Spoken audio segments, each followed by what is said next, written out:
Shabbat Shalom, everybody. Rob Shmuel with you, Rabbi Stephen Epstein, Rob Shmuel ben Yehoshua, Rashbi with you for this week's 10-minute Torah. Hope you're doing well and welcome to winter. We have Hanukkah coming up, we have Christmas coming up, and we have New Year's coming up. So I know you're asking, what is a rabbi, a modern rabbi at that, acknowledging Christmas? I do that in the interest of interfaith relations. The Christian community, for the most part, has been very supportive of we Jews. They've stepped in and condemned the attacks on Jewish students on campuses. They've condemned the accusations of genocide in Israel, and they've supported Israel. And I want to let you know I really appreciate that. I've been involved a little bit in interfaith organizations, as much as I can. I get kind of busy, and I know I probably should get more involved, but the community has been very supportive as a whole, and I just want to let them know how much I appreciate that they respect us now after years of divisiveness. And yeah, we probably have a little bit more to go, as we do as a species, as the human race. We need to understand people better. And my contribution to that, my way of acknowledging that, is to be one of the first to say Merry Christmas. If you want to say Merry Christmas to me, fine. Maybe I'll return it and say Happy Hanukkah, Happy Holidays, whatever it is. I just think it's right that we're all here on this planet. We're all God's children, and I think we all need to get along, as we just need to get along, not as best as we can, but we need to strive to get along and understand each other and appreciate each other's differences. That's all. Diversity. Okay, so let's move on. Parsha Vayishlach. Jacob really comes into his own in this parsha. Jacob is, I think, a warrior, and I think he really displays how much of a warrior he is. So he has been with Laban for 20 years, 7 years for Leah, and 7 years for Rachel, and 6 years to amass some holdings so he can go off and basically start his own business, move his family, be independent, raise his own cattle, maybe at a farm. I don't know. It doesn't really say, but that's what he did. And that's great. So let's go back a minute. Working 7 years for Leah and 7 years for Rachel. Yeah, women are not chattel. They're not.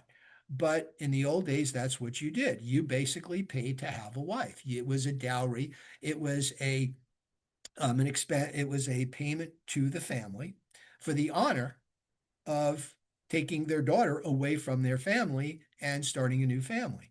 So that's kind of what you did, and that's what Jacob did. He was willing to spend 20 years in the company of his father-in-law, who, as he alleged, changed their agreement hundreds of times, and now he's going on his own.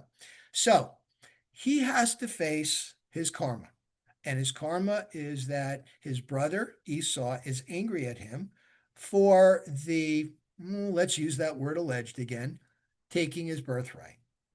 Now, as we said in our last parsha, Esau bargained it away. He didn't care, right? What good is it if I'm dead? What do I care? He wasn't that interested in it.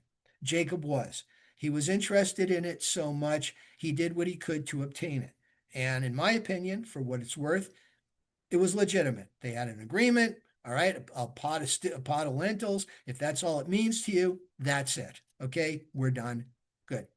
But he knows that Esau didn't think that way. Esau felt like he was cheated out of something. So in his mind, last time he left Esau, Esau is coming after him, which of course led to his exile in the first place.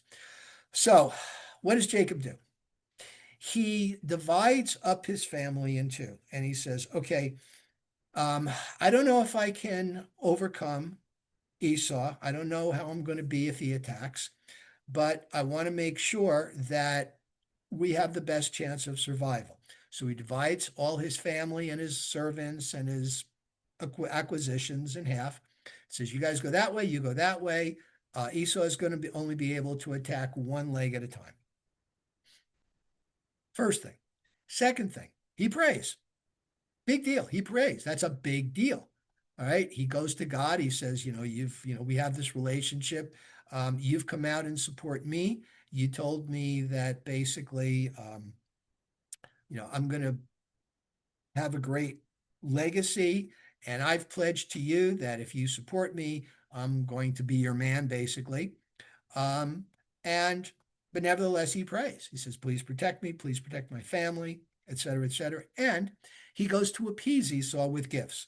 All right, I guess you feel in your mind, I took your legacy. So as compensation, here are a bunch of animals for you that I hope will make up for it. So he takes this three-pronged attack. He doesn't back down. He has that faith. He has that faith in God because they've had this communication. He wrestled with an angel. And that's what he does now, actually. He wrestles with an angel or a man, as it says in the Torah. Now, in the Torah, if you notice, it compares angels to men, or it refers to them sometimes as men, right? Abraham's sitting by his tent. He's recovering from circumcision, from that thing that he did to himself. And three men appear, and they're angels appearing as men. Okay. So here's Jacob at night. It's a dream, it's a prophecy, it's a vision, however you want to look at it. And he's wrestling with a man who we find out, or as the sages discern, is really an angel.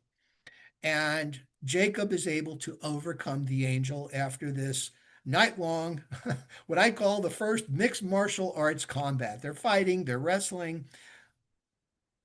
The angel or the man dislocates Jacob's hip socket, which is why, of course, we can't eat that part of the meat in an animal.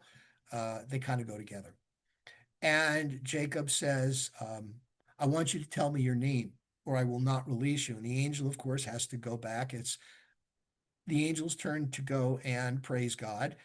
And the angel says, I will not tell you my name, but I will tell you this. You will have a new name, and you will be the beginning of a people.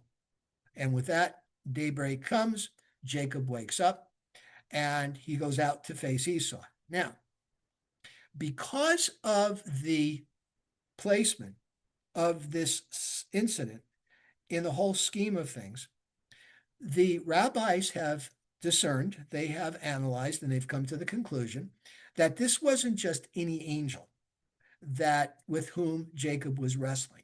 This was Esau or Edom's guardian angel. So remember, Esau was also told that he will be a great people, as was Ishmael. And what God has done is of the 70 ancient nations, God has given each one of those nations their own angel, just like God has given each one of those nations a prophet. Okay.